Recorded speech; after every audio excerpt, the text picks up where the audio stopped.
इसी प्रकार से अगर मैं सुंदरकांड की बात करूं या श्री रामचरितमानस, भाई सुंदरकांड पार्ट ऑफ श्री रामचरितमानस है, पंचम स्कंध है। मैं एक चौपाई का आपको जिक्र कर रहा हूं जिससे जीवन में आप समझ सकते हैं कि क्या है। उत्तरकांड की एक चौपाई है, काम वात कभ लोभ अपारा और क्रोध पित्त नित छाती जारा और प्रीत करें जो तीनों भाई उपजय सन्य पात दुखदाई। अगर किसी की कामना बहुत बढ़ रही, कामवात, काम शक्ति बहुत बढ़ रही है, कामना बहुत बढ़ रही है, तो उसको वायु से रिलेटेड, यानी वात पित्त कफ, तीन ही चीजें जो मेरे रोग में, शरीर में रोग क्रिएट करते हैं, तो उसकी जो वात प्रकृति है वो बिगड़ी हुई है, चेक करके देखा जा सकता है। 100% बिगड़ी हुई है। वात प्रकृति बिगड़ने पर आपका काम बढ़ता है। वात हमारे बॉडी के इस पार्ट को पूरी तरह से हैंडल करते हो। ये बाकायदा प्रूफ किया गया है।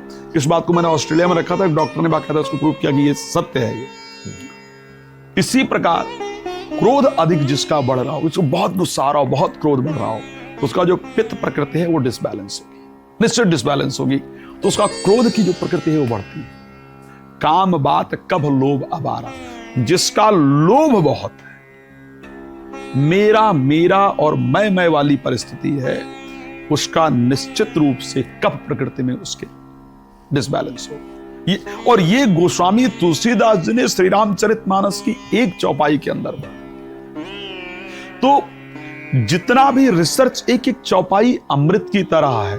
तो आपके, चाहे वो मैं हेल्थ की बात की जाए, मैं अगर एक जनरल बात करूं कि भाई रिलेशनशिप को लेकर के बात करूं, मुझे लगता है कि श्री रामचरितमानस, अगर आप अपने जीवन को सुंदर बनाना चाहते हैं, किसी भी व्यक्ति को अपने जीवन में सुंदरता लानी है, प्रसन्नता लानी है, शांति लानी है अपने जीवन के अंदर, तो जो सबसे इंपॉर्टेंट पार्ट वो आपके लिए है कि आपको श्री रामचरितमानस चाहे आधे घंटे ही घर में बैठकर परिवार के साथ पढ़ना चाहिए।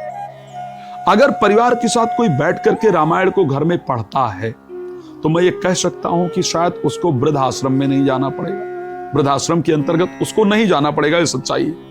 अगर कोई बैठ करके श्रद्धा से श्री रामचरितमानस पढ़ता है तो डिवोर्स नहीं होगा।